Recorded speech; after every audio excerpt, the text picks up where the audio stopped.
Hello everyone, welcome back to हमारी पाठशाला। So friends, आज के इस वीडियो में हम लोग तत्वों का इलेक्ट्रॉनिक विन्यास लिखना सीखेंगे।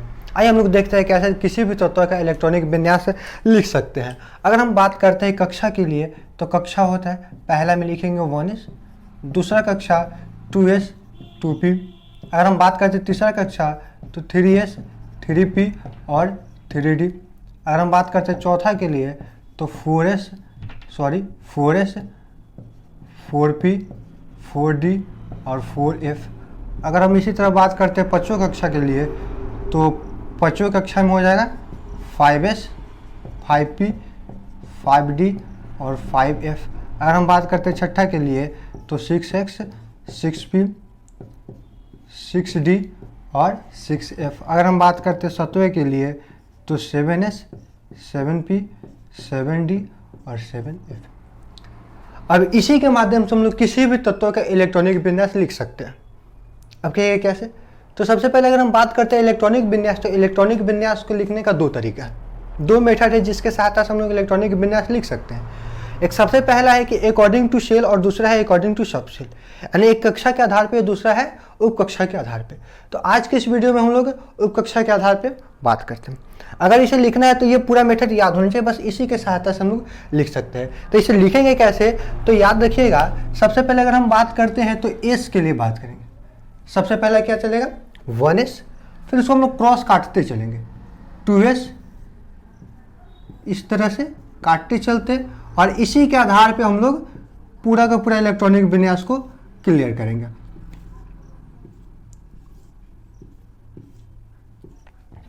देखिए हम लोग काटे कैसे, सबसे पहले लिखेंगे 1s के लिए, फिर यहां से आ जाएंगे हम लोग 2s पे, फिर यहां से आएंगे 3p, 2s के बाद 2p, उसके बाद 3s के बाद 3p, 4s के बाद हम लोग आएंगे 3d, 4p, 5s के बाद यहाँ पे एंड करेंगे तो स्टार्टिंग फिर लास्ट से करेंगे 4d, 5s और यहाँ पे 6s। तो इसी प्रकार हम लोग लिख सकते हैं। यानी अगर हम बात करते हैं अगर ओवरऑल लिखने के लिए तो हम लोग इस प्रकार से लिख सकते हैं कि 1s, फिर उसके बाद हो जाएगा 2s, फिर 2p के बाद 3s के बाद देखिएगा यहाँ पे क्या है 3p के बाद है 4s के बाद है 3d के बाद आप देखिएगा तो यहाँ पे क्या है 4p के बाद है 5s के बाद यहाँ पे आइए 4d और ये हो जाएगा 5p 6x। इसी प्रकार आप लोग आगे लिख सकते हैं। तो ये अगर याद है तो आप किसी भी तत्व के इलेक्ट्रॉनिक विन्यास लिख सकते हैं। अगर हम बात करते हैं कि ये भी नहीं याद है तो बस ये याद रहेगा, तो ये आसानी से हम लोग नोट कर सकते हैं। अब तो ये बात हो कि चलिए इसके आधार पे लिखेंगे, लेकिन अब ये भी पता होना चाहिए कि ये जो सबसेल दिया गया है, यहाँ पे s है, ये p है, यहाँ पे d है और आगे f भी है, तो इसमें कुछ ना कुछ इलेक्ट्रॉनों की संख्या होगा। कितना होगा जरा देखते हैं। अगर हम बात करते हैं कि s सबसेल में, किसमें, s में, p में, d में और f में, तो इन सभी में इलेक्ट्रॉनों की संख्या होता है। अगर जरा देखते हैं, अगर s के लिए बात करते हैं कि s सबसेल में इलेक्ट्रॉनों की संख्या कितना होगा, तो s में इलेक्ट्रॉनों की संख्या होगी 2। यानी s सबसेल में अधिकतम कितना इलेक्ट्रॉन को हम लोग रख सकते हैं, तो 2 इलेक्ट्रॉन को आराम से रख सकते हैं, अधिकतम मैक्सिमम। अगर हम बात करते हैं p में, तो p में अधिकतम इलेक्ट्रॉनों की संख्या होगी 6, यानी अधिक से अधिक हम लोग 6 इलेक्ट्रॉन को वहां पे रख सकते हैं। अब अगर हम बात करते हैं d में, तो d में अधिकतम इलेक्ट्रॉनों की संख्या 10 से अधिक नहीं रख सकते, अधिक से अधिक 10। अगर हम बात करते हैं f में, तो f में अधिकतम इलेक्ट्रॉनों की संख्या 14। अब इसी के सहायता से हम लोग आगे लिखेंगे। अब याद रखेंगे s में 2 इलेक्ट्रॉन, p में 6, d में 10, f में 14। और इसी के मेथड से, इसी के सहायता से हम लोग आगे किसी भी तत्व का इलेक्ट्रॉनिक विन्यास लिख सकते हैं। अगर हम बात करते हैं तो पूरा ऑल ओवर पीरियोडिक टेबल के बारे में लिखते हैं, जितना पीरियोडिक टेबल में तत्व पाया जाएगा उन सभी का इलेक्ट्रॉनिक विन्यास इसी की सहायता से लिख सकते हैं। देखते हैं, जैसा कि आपके सामने 20 तत्वों का नाम लिखा गया और इन सभी तत्वों का इलेक्ट्रॉनिक विन्यास अभी हम लोग लिखेंगे। तो सबसे पहले अभी हम जो लिखा है वो याद होना चाहिए। अगर हम बात करते हैं s में इलेक्ट्रॉनों की संख्या 2, p में 6, d में 10 और F में 14। ये याद होना चाहिए कि S में टोटल इलेक्ट्रॉनों की संख्या कितना होगा 2, P में 6, D में 10 और F में 14। तो उसी की सहायता से हम लोग यहाँ पे लिखेंगे। देखिए अगर हम बात करते हैं इलेक्ट्रॉनिक विन्यास लिखने के लिए तो हम लोग बात करेंगे एटॉमिक नंबर के अनुसार, परमाणु संख्या के आधार पर इलेक्ट्रॉनिक विन्यास लिखा जाता है। इलेक्ट्रॉनिक कॉन्फ़िगरेशन, या तो हम लोग इसी को एक शॉर्ट फॉर्म डाल सकते हैं EC, इलेक्ट्रॉनिक कॉन्फ़िगरेशन। तो देखिएगा हाइड्रोजन परमाणु संख्या कितना 1, यानी अगर हम बात करते हैं पहला तो इसमें पहला कक्षा ही है सिर्फ S, 1s। यहाँ पे अगर हम बात करते हैं, अब देखिएगा यहाँ पे S में इलेक्ट्रॉनों की संख्या कितनी हो सकती है, तो S में यहाँ पे 2 इलेक्ट्रॉन हो सकता है, लेकिन मेरे पास इलेक्ट्रॉन है कितना 1, तो हम लोग डालेंगे भी यहाँ पे 1, यानी 1s1। ये हो गया हाइड्रोजन का इलेक्ट्रॉनिक विन्यास। अगर हम बात करते हैं हीलियम, तो हीलियम का परमाणु संख्या कितना 2, तो इसको भी हम लोग लिखेंगे 1s, और S में अधिकतम इलेक्ट्रॉनों की संख्या कितना 2 हो सकती है, और 2 मेरे पास है तो 2 हो गया। ये S ब्लॉक अब फुल हो गया, सॉरी S ब्लॉक नहीं, S सबसेल फुल है। पहला कक्षा का S सबसेल में अब इलेक्ट्रॉन फुल हो गया। अब हम बात करते हैं 3 नंबर लिथियम, तो लिथियम का परमाणु संख्या कितना 3, तो हम लोग लिखेंगे सबसे पहले कि 1s2, तो S में 2 इलेक्ट्रॉन आते हैं, 2 इलेक्ट्रॉन मेरा फुल हो गया, लेकिन यहाँ पे मेरे पास इलेक्ट्रॉनों की संख्या कितना है 3 है, तो 1 इलेक्ट्रॉन मेरे पास एक्स्ट्रा है, तो हम लोग इसके आगे चलते हैं। 1s के बाद क्या है 2s, तो 2s और S में कितना इलेक्ट्रॉन 1 इलेक्ट्रॉन, तो इसका इलेक्ट्रॉनिक विन्यास क्या हो जाएगा 1s2 2s1। अगर हम बात करते हैं BE 4 नंबर, तो इसके लिए कितना है इलेक्ट्रॉनों की संख्या 4 है। अब 4 इलेक्ट्रॉन है भरना है, तो सबसे पहले बात करते हैं क्या 1s2, फिर 2s, अब S में भी कितना हो जाएगा 2 2 4 इलेक्ट्रॉन, क्लियर। अब अगर हम बात करते हैं B, कितना नंबर है 5 इलेक्ट्रॉन, तो 5 इलेक्ट्रॉन है तो इसको भी लिखिएगा 1s2 2s2 2 2 4 electron, clear. S का जितना भी इलेक्ट्रॉन था इसमें भर गया है।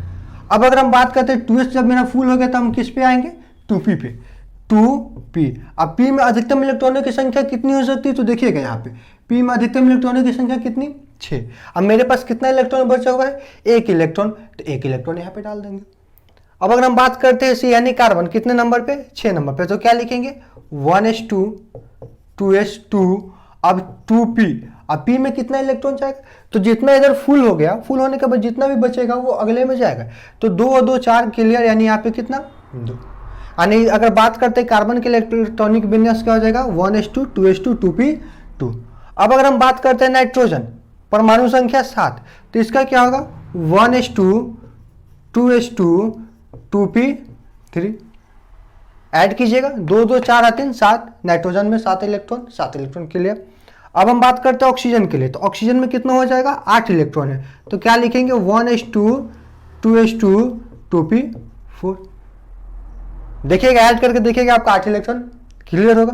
अब अगर हम बात करते हैं F यानी फ्लोरीन 9 नंबर, तो 9 नंबर क्या हो जाएगा 1s2 2s2 2p5।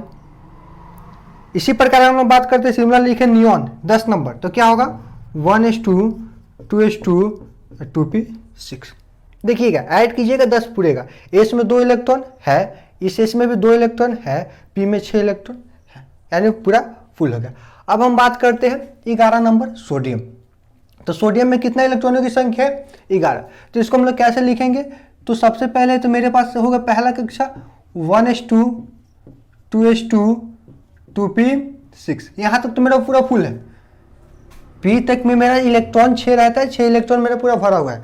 तो देखिए 2p के बाद क्या होगा 3s, तो 3s है, लेकिन 3s में कितना इलेक्ट्रॉन 11 इलेक्ट्रॉन था, जिसमें से 10 इलेक्ट्रॉन को हम लोग भर चुके हैं, तो 1 इलेक्ट्रॉन बचा, तो 1 इलेक्ट्रॉन हो गया यहाँ पे। उसी प्रकार अगर हम बात करते हैं Mg यानी मैग्नीशियम 12 का, तो कितना होगा 1s2 2s2 2p6। अभी यहाँ भी 1 इलेक्ट्रॉन बचा हुआ है, सॉरी यहाँ पे 2 इलेक्ट्रॉन बचा हुआ है ना, तो 2 इलेक्ट्रॉन S में अधिकतम कितना इलेक्ट्रॉन जा सकता है 2 इलेक्ट्रॉन, तो यहाँ पे हम लोग 2 इलेक्ट्रॉन तक पूरा फुल कर सकते हैं। अब हम लोग बात करते हैं एल्यूमिनियम 13 नंबर, यानी इसमें अगर हम बात करें इलेक्ट्रॉनों की संख्या कितनी होगी, तो इलेक्ट्रॉनों की संख्या इसमें 13, तो 13 तक जाते हैं। तो सबसे पहले तो 1s2 2s2 2p6 3s2। अब देखिएगा 3s के बाद ये भी पूरा फुल हो गया, 3s के बाद हम लोग किस में जाएंगे 3p में, तो 3p में जाएंगे, लेकिन p में अधिकतम कितना इलेक्ट्रॉन, 6 इलेक्ट्रॉन, और मेरे पास इलेक्ट्रॉन कितना बचा हुआ है, 1, तो एक ही इलेक्ट्रॉन इसमें आएगा। अभी इसमें 5 इलेक्ट्रॉन खाली है। अब अगर हम बात करते हैं सिलिकॉन 14 नंबर, तो 1s2 2s2 2p6 3s2 और 3p इसमें कितना हो जाएगा, p में अधिकतम 6 इलेक्ट्रॉन, लेकिन अभी मेरे पास यहाँ पे 2 इलेक्ट्रॉन खाली है, तो 2 इलेक्ट्रॉन इसमें आ जाएगा।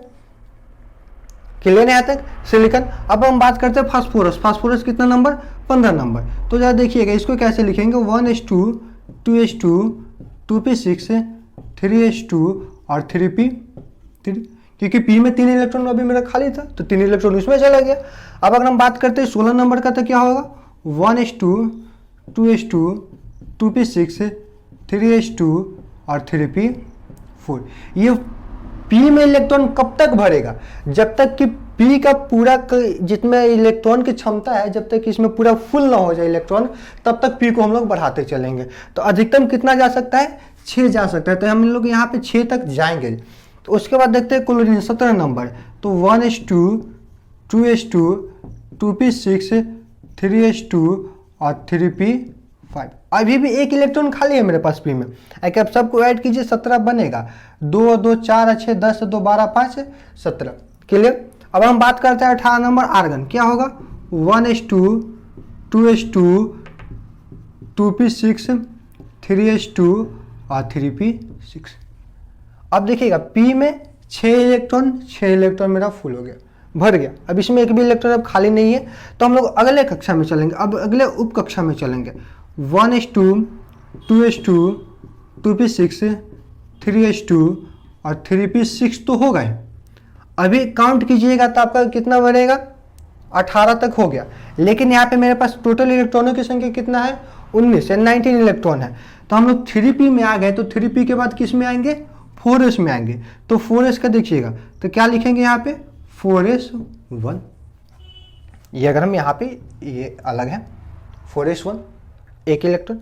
अब हम बात करते हैं 20 नंबर कैल्शियम, कितना हो जाएगा, 1s2 2s2 2p6 3s2 3p6 और 4s2।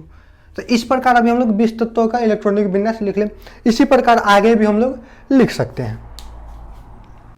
तो चलिए दोस्तों देखते हैं। अब हमारे पास है 21 से 13 तक। तो सबसे पहला 21 में मेरा कंपाउंड कौन है, Sc यानी एस्केडियम। एस्केडियम का में इलेक्ट्रॉनों की संख्या कितनी है, 21, यानी हमें 21 तक जाना है। तो सबसे पहले तो हम लोग 20 तक जा सकते हैं। अगर हम ऐसा भी लिखना चाहें तो लिखिएगा सबसे पहले क्या कि 1s2 2s2 2p6 3s2 3p6, यहाँ तक तो हो गया। फिर उसके बाद हम लोग लिखेंगे 4s2। अब काउंट कीजिए, 10 10 20, 1 इलेक्ट्रॉन मेरे पास बचा हुआ है। अब 4s मेरा क्लियर हो गया, तो 4s के बाद मेरा किस में जाएगा, 3d में जाएगा। 3d में कितना इलेक्ट्रॉन लिख सकते हैं, 1 इलेक्ट्रॉन आएगा, क्योंकि मेरे पास 21 पुराना था, 21 यहाँ से पुर गया। आप ऐसा भी लिख सकते हैं कि कैल्शियम, और कैल्शियम का हम जानते हैं 20 मेरा हुआ था, तो कैल्शियम, और कैल्शियम के बाद मेरा पास कितना हो जाएगा, 3d1, यानी कैल्शियम का तो हम लोग जान गए 20 तक हो गया, और उसमें 1 इलेक्ट्रॉन जोड़ देंगे तो ये बन जाएगा एस्केडियम, यानी 21 पे आ जाएगा। अब हम लिखते हैं टाइटेनियम 22 नंबर। तो इसको कैसे लिखेंगे, तो सबसे पहले स्टार्ट करेंगे पहला कक्षा से, 1s2 2s2 2p6 3s2 3p6 4s2। अब इसमें 3d में कितना इलेक्ट्रॉन जाएगा, 2 इलेक्ट्रॉन जाएगा, 3d में 2 इलेक्ट्रॉन। क्लियर। अब आ जाते हैं वेनेडियम 23 नंबर। तो कितना हो जाएगा, 1s2 2s2 2p6 3s2 3p6 4s2 और 3d3। क्लियर। अब हम बात करते हैं क्रोमियम Cr 24 नंबर। तो थोड़ा इसको तो ध्यान से देखिएगा, 1s2 2s2 2p6 3s2 3p6 4s2 3d।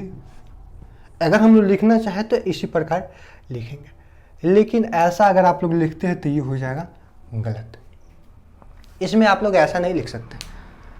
इसमें क्या होता है कि इसका लिखने का तरीका कुछ अलग है।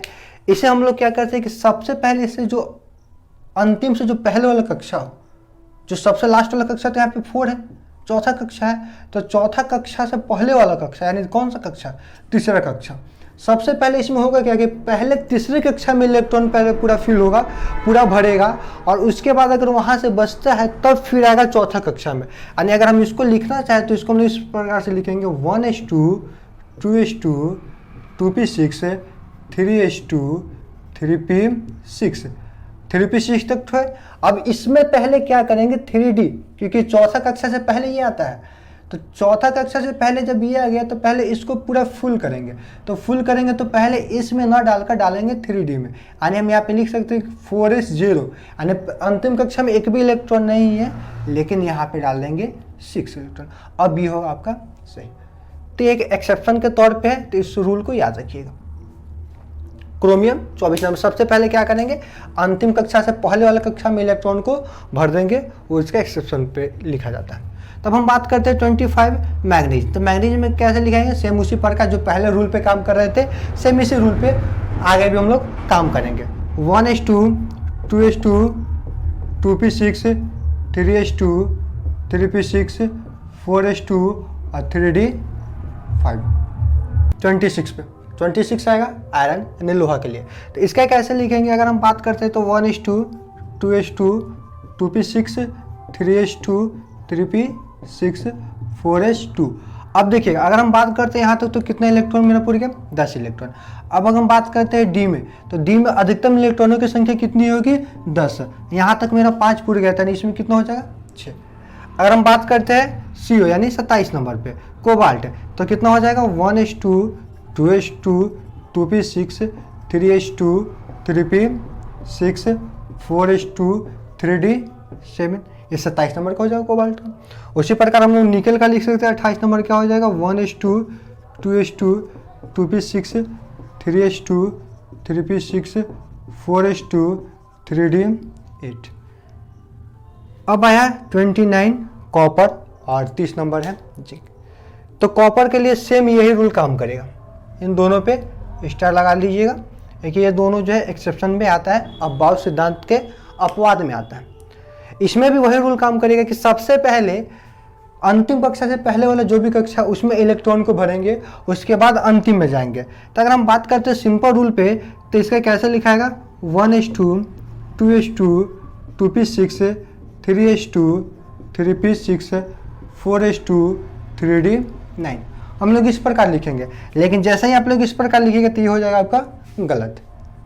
इसका सही फॉर्म कैसे होगा, तो इसका सही फॉर्म बस लास्ट में यहाँ तक ठीक है, लेकिन यहाँ पे होगा 4s1 और 3d10।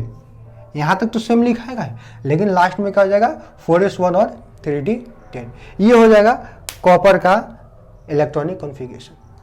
और एक बार ये एग्जाम में क्वेश्चन पूछा गया है कॉपर का इलेक्ट्रॉनिक विन्यास लिखने के लिए और जिंक का इलेक्ट्रॉनिक विन्यास लिखने के लिए। तो अगर हम बात करते हैं लास्ट में रहा है जिंक, तो क्या लिखेंगे 1s2 2s2 2p6 3s2 3p6 4s2 और 3d10। तो इसी प्रकार हम लोग किसी भी तत्व का इलेक्ट्रॉनिक विन्यास लिख सकते हैं।